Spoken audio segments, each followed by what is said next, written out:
Hi everyone, hope this video finds you safe and healthy. We are group 6 and we are covering the product caffeine-free Coke. I'm Kiri, we also have Andrea, Josh, and Clayton. So we're just going to start with a little video that we found from 1985 that's a commercial for the product.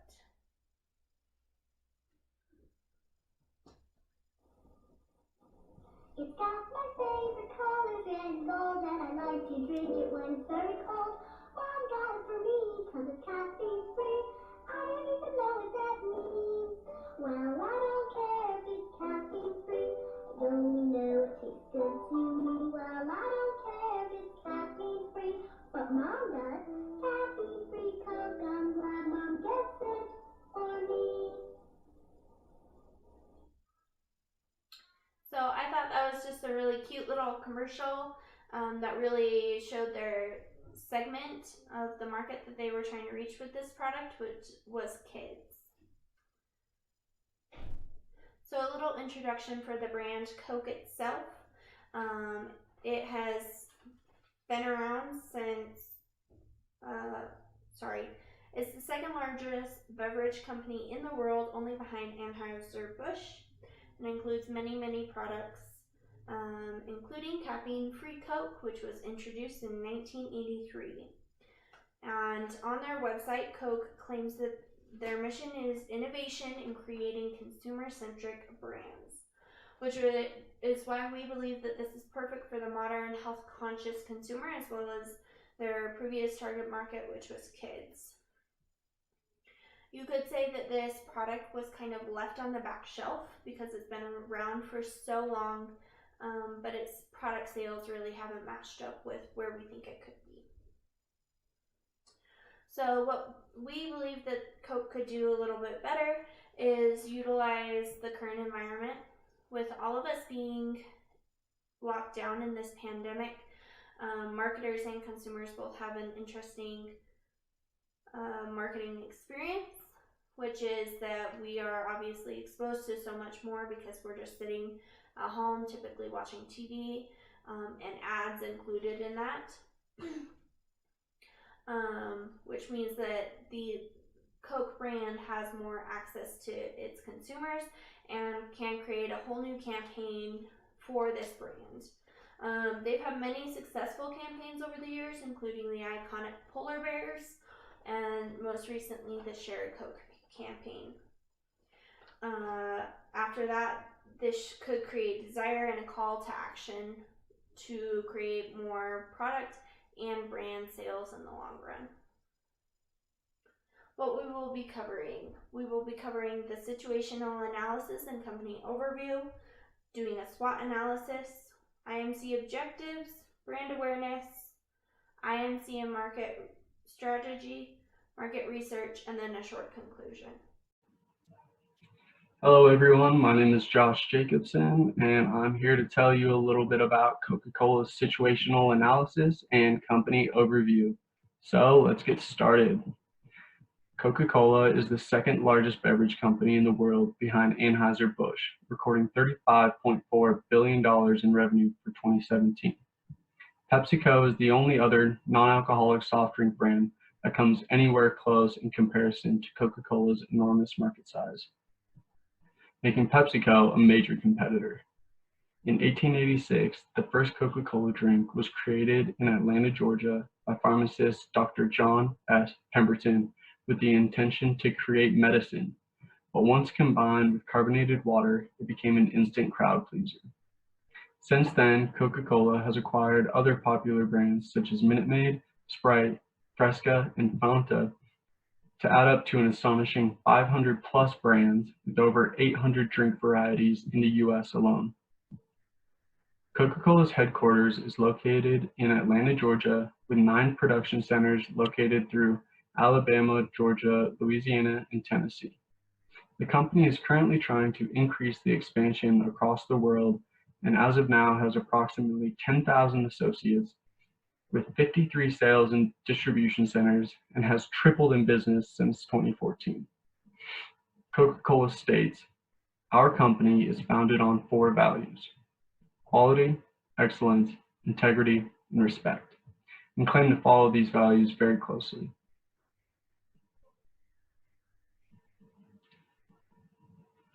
All right. So, recent changes Coca-Cola is making is closely related to offering products that are healthier alternatives with low sugar, low calorie, and caffeine-free options. These changes are necessary for the company to make in order to adapt to the consumers who have recently seen a rise in numbers of obesity and anemia. With the great change in consumers' wants and needs, Coca-Cola is going to have a hard time staying atop the soft drink podium unless they tailor their products for the change in soft drink preferences.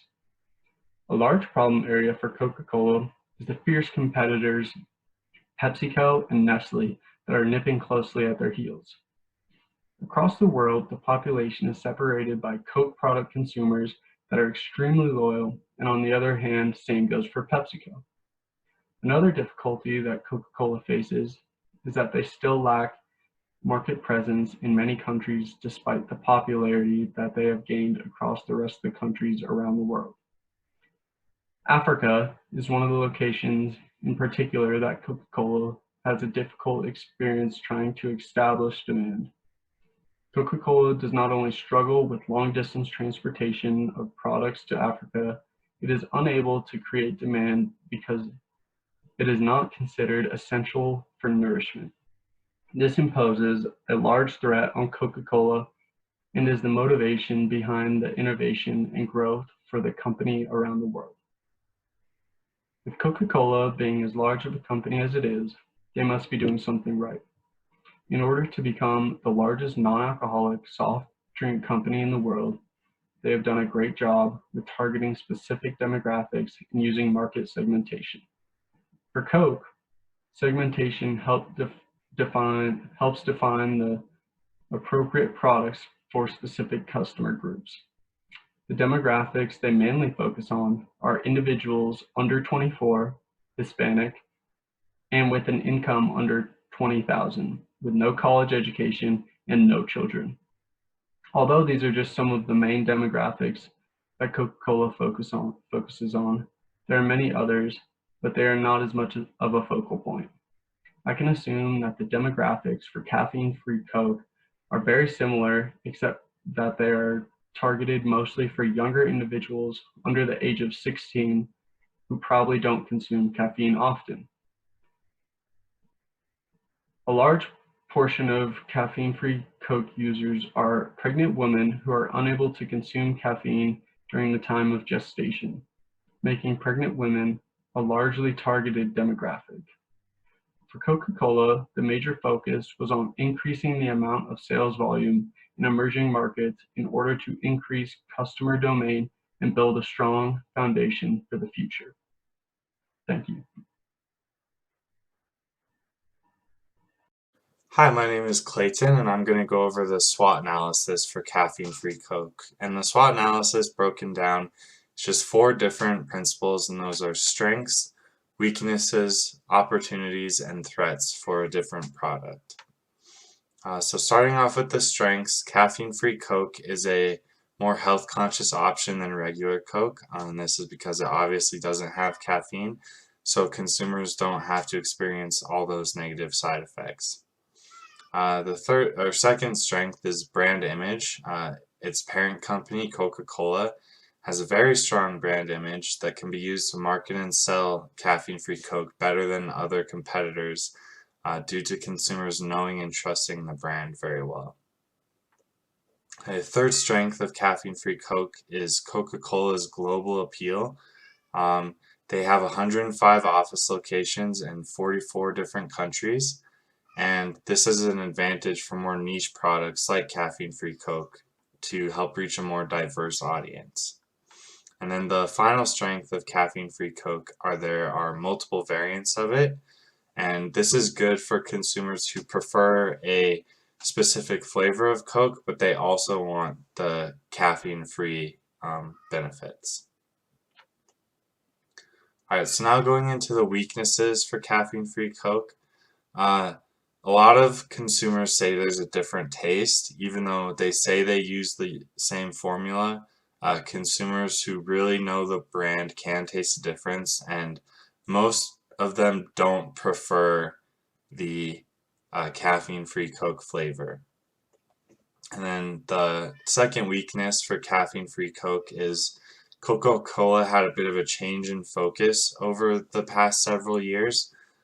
They focused less on promoting their sugary drinks like Coca-Cola, and more on juices and healthier beverages because that became a really big thing. And so caffeine-free Coke got hurt by that a lot since it's a more niche product to begin with, and it kind of just fell by the wayside. Alright, so now going into some of the opportunities for caffeine-free Coke. In the current world, there's a growing concern about obesity and diabetes and how sugary drinks such as Coke might relate to that. And so caffeine-free Coke has several health benefits over regular Coke, all due to the caffeine-free element. And then a second opportunity for caffeine-free Coke is impulse shopping. And for many consumers, soft drinks like caffeine-free Coke are an impulse decision and they don't think about them too much. So caffeine-free Coke should consider placing ads at the end of virtual checkout lines to target people adding one last item to their cart. And then one final opportunity for caffeine-free Coke are home advertisements and partnerships. And since many people worldwide are stuck at home right now and we've been encouraged not to go out, Coca-Cola can capitalize on this by promoting a number of advertisements that people can be seen in the home, such as over the internet or on TV, like Netflix. And they can also try to set up a partnership with shipping businesses like Amazon so that consumers receive special discounts and rewards for ordering from the site right now when they've been encouraged to stay home. Alright, so now finally going into the threats of caffeine-free Coke. Obviously everyone knows Pepsi versus Coke. This is the most direct threat. And caffeine-free Coke was originally developed as a response to Pepsi creating their own caffeine-free version called Pepsi Free. So that's their biggest threat. Their other threat are really any other beverage, but this includes healthier substitutes like hot drinks, juices, and milk products.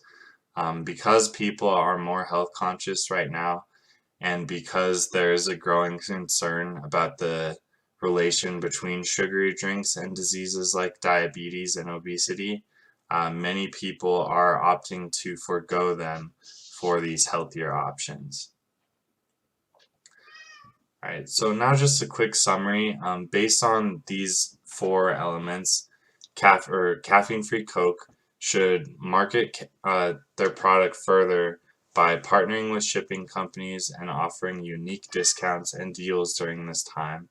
And they can use their already strong brand position with Coca-Cola to promote all the different variants and flavors that they have in a way that shows them as a healthier alternative to regular Coke and without the negative side effects of caffeine. By following these suggestions, caffeine-free Coke will be able to market effectively and see a greater return on its product. Hello, my name is Andrea, and I'm going to be giving the presentation about the IMC objectives and the market research for the Coca-Cola caffeine-free soda. So let me just bring this up here. Perfect. Okay, so the IMC objectives. IMC has four primary objectives: creating brand awareness, generating product interest, and increasing the desire for the product, as well as promoting action in the form of a sale.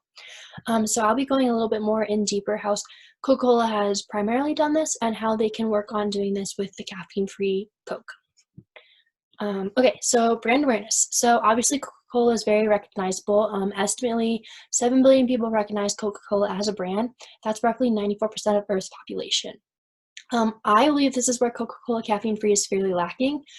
I have not found any marketing for the Coca-Cola caffeine-free soda compared to what Coca-Cola normally does for their products.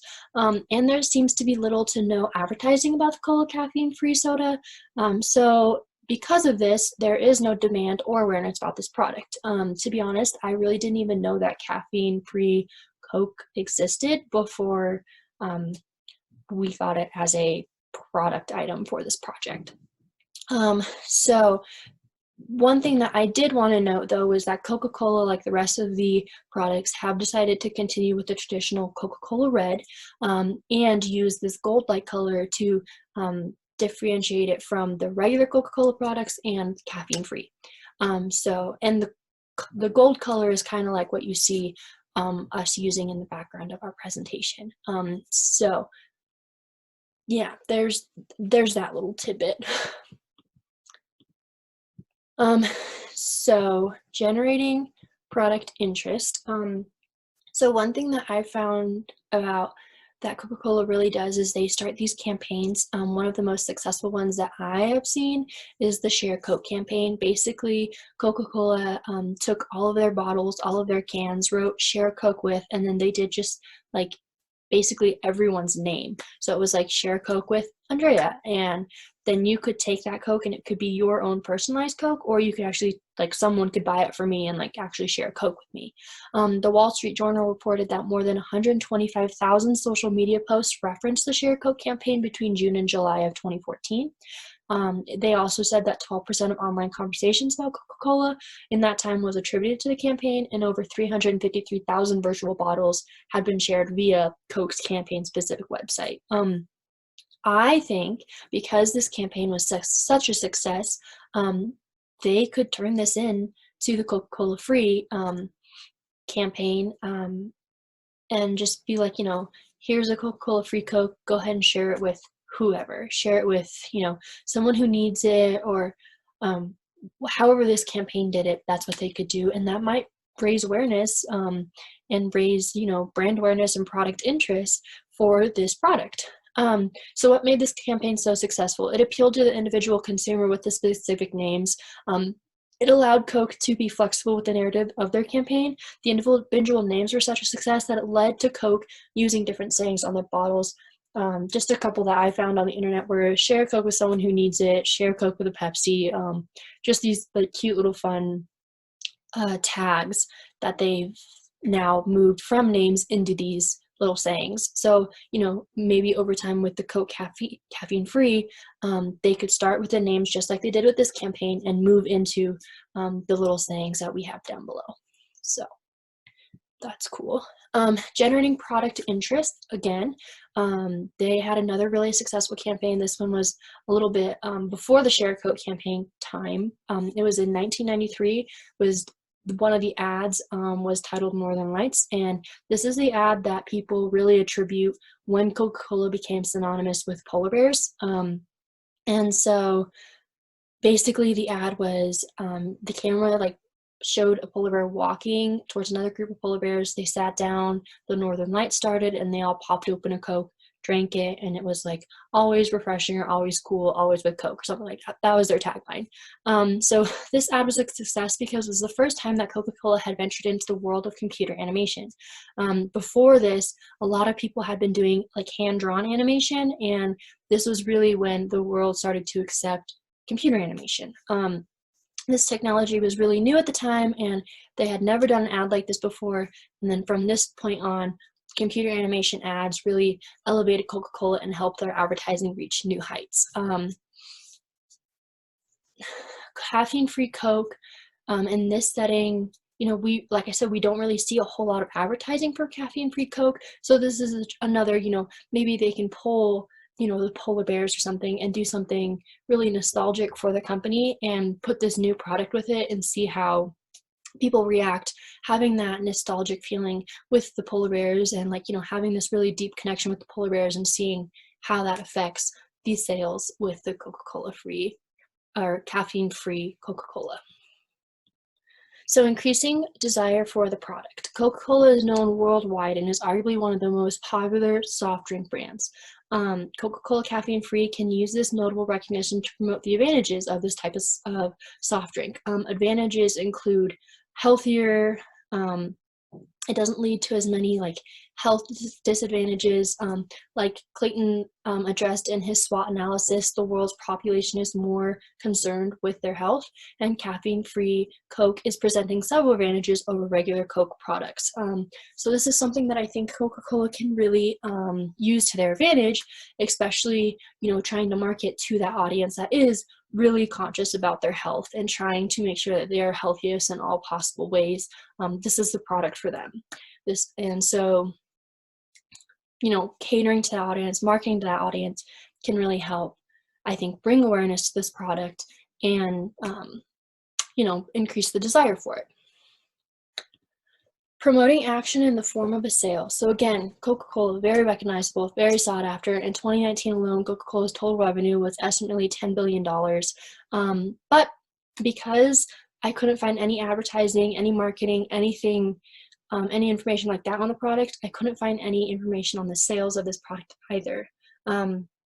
So again, like Clayton had stated in his SWOT analysis, Coca-Cola could take advantage of all of us staying inside right now and promoting ads on TV and the internet, and use partnerships with like companies like Amazon to, as you're checking out, hey, like maybe like another impulse buy, don't forget your Coke. Have you checked out all of these options of Cokes?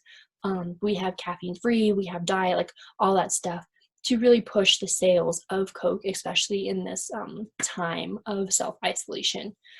Which I think would also go along with the conversation that we had about Amazon doing the no contact, or just having those sensors read your products as you leave the store earlier in the semester. Amazon could really benefit from all this, going along with that idea and trying to introduce that idea throughout the country. Okay, so here we are in market research. I really focused on the process of market research, so identifying the opportunity, exploring the solution, measuring effectiveness, testing the market, and tracking the performance. So to start with identifying the opportunity, one thing that I've really noticed about Coke is that they have these really cool machines called Coca-Cola Freestyles. So Coca-Cola noticed that there was an opportunity to introduce new flavors to their basic drinks. However, the problem with this idea was, how were they going to provide all these new basic drinks with all these new different types of flavors to all their different vendors? It would be kind of silly to think that you could package up all these flavors with all these basic drinks and just ship them to restaurants and think that they had the capacity to sell them, to store them, to do whatever with them. So to find the solution to that, Coca-Cola made this pretty cool machine called Coca-Cola Freestyle. So the company produced a machine that features all 100 plus some drinks and all their custom flavors. The machine allows the user to select from mixtures of flavors of Coca-Cola branded products, which are then individually dispensed. The machines are can be almost anywhere, including restaurants, movie theaters, sporting venues, and they can also hold more than just Coke. They have Sprite, Minute Maid, Mellow Yellow, Fanta, Powerade, Barks, a ton. They have tons of all of their products that Coca-Cola pretty much oversees, and it's kind of a pretty cool, nifty machine. My thought process with this machine is that because it's an electronic, it has an electronic screen on the front of it, you can use that electronic screen to also market the products that are not doing well. So I thought maybe it would be cool for Coca-Cola to use that machine and say, hey, ever tried our caffeine-free Coke? Here's our caffeine-free Coke, also along with all the flavors that you could try. And there you go. It's just like a matter of suggestion. So that's what my personal thought was with this machine. So to measure effectiveness, the machines are currently located in major Coca-Cola partners and in retail locations, and they're still going out. There are still businesses reaching out to Coca-Cola to see if they can get a machine in their businesses as well. Approximately 50,000 freestyle units pour 14 million drinks a day. across the United States and a handful of other countries. That's quite insane, but good for them. And they can test the market. One of the things that I found really cool about this machine is that it allows the company to collect market research. It collects all the combinations, all the drinks, all the data that the customers are providing to this machine and sends it back to Coca-Cola. And then it gives them a list of all the different products that they could potentially come up with and shows them how popular they would be with all their different customers. That's like insane to me. Like, I think that's so cool, just to like be able to have a machine to be like, oh yeah, 50 different customers would really like this pineapple Coca-Cola that you've come up with. Like, that's just cool. And the Freestyle also keeps track of different combinations and tells Coca-Cola the potential of this product if they were to make it in the future. Okay, so tracking performance, Coca-Cola says that 50,000 Coca-Cola Freestyle units are in restaurants, movie theaters, convenience stores, amusement parks, and other locations, as well as beverage servings are up 8% in Freestyle outlets, and calories per serving in these locations are down nearly 10%. Thinking about this in terms of caffeine-free Coke, because the Coca-Cola Freestyle has seemed to be so successful with the advertising that I mentioned earlier, it makes me believe that this could be a really big tool to utilize to start pushing all the products that are not doing as great as their high seller products. And you know, it could also be like this could also be a fun campaign as well, as like, okay, here are the rules, here are the stipulations, you have to use our caffeine-free Coke, come up with a crazy combination so that we could potentially use as a new product, and you'll get like this much money or something, and make it like a competition. So, but anyways, this is what I found about caffeine-free Coke. I hope you enjoyed this, and I hope you all are doing well, and have a great rest of your semester.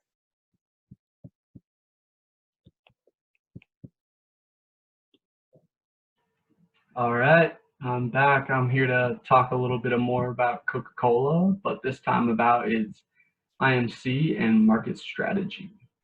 So let's get started. Based on our stated objectives, which are creating brand awareness, generating product interest, increasing the desire for product, and promoting action in the form of the sale, the overall market strategy for Coca-Cola must be an ideal combination of different strategies to meet the organization's goals and achieve the objectives perfectly. Coca-Cola's overall market strategy will consist of 5 actions that are critical components to keep Coke as the leading beverage company in the competitive industry.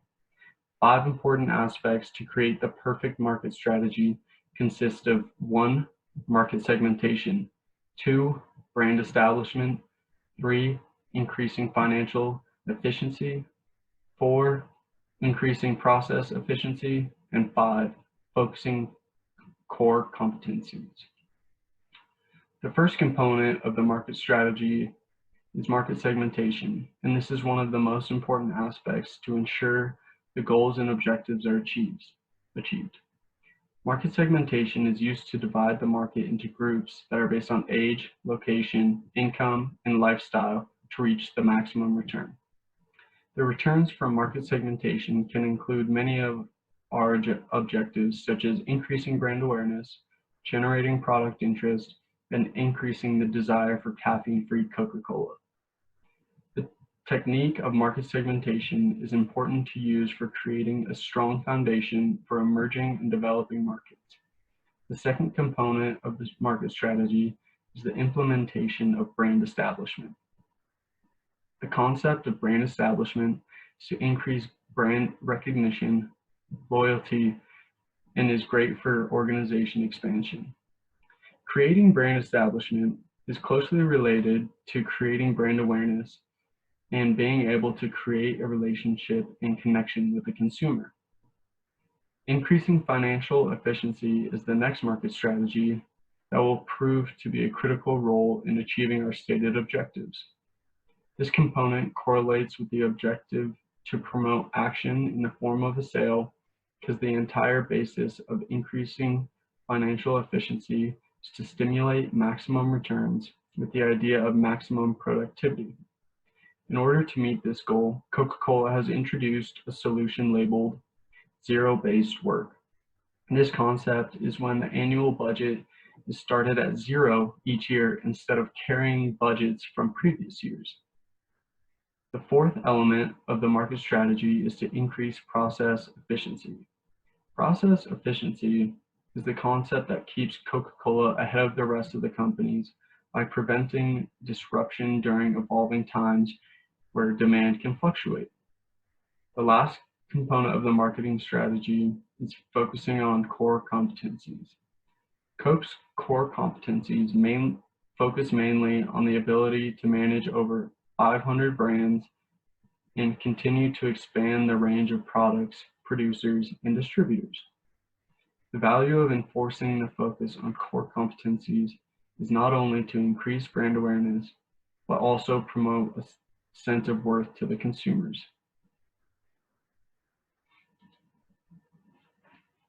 All right. Caffeine-free Coke provides the message to the target consumers that the product contains healthier benefits than Coke Original and does not contain caffeine that will keep the consumer up all night. From a family perspective, I think the message mostly targets parents of children under 16 who drink soda or other soft drinks. This is a great option for parents to give their children without worrying about the kids becoming hyperactive and craving the sensation that caffeine provides them. One audience that is especially targeted by caffeine-free Coke products is pregnant women. Without being able to consume caffeine while pregnant, Coca-Cola's caffeine-free option is a great alternative that will satisfy the urge for a sugary, soft drink without the risk of consuming any amount of caffeine. Moving on to marketing communications. This is an essential portion of a successful business model, and Coca-Cola excels at accomplishing this goal. Coke utilizes both published and visual media to advertise the Coca-Cola brand as a whole and for individual products. The company's published media consists of advertisements in newspapers, magazines, and internet ads like pop-ups or sponsored ads. The visual media for Coca-Cola consists of iconic television ads that include famous actors or influencers like Mean Joe Green, for example. Coke's visual media also includes advertisements found during the previews of movies, radio advertisements, and billboards. Each ad Coke provides is distinct and recognizable. Every form of communication includes one of the following: red background, white cursive lettering, glass bottle, and a red label. The way that Coca-Cola designs their advertisements immediately makes them unmistakable and easy for customers to recognize. Coke has a long history of effective marketing campaigns dating back to the first year the soft drink was invented. The benefits of great marketing communications is the ability to increase brand awareness, build long-term loyalty to the product, and generate new sales. With the well-known name and brand image that Coke has made for itself, it has the ability to successfully promote other brands and products, as well as having the ability to influence large populations because it's a brand that everyone knows and trusts. Thank you.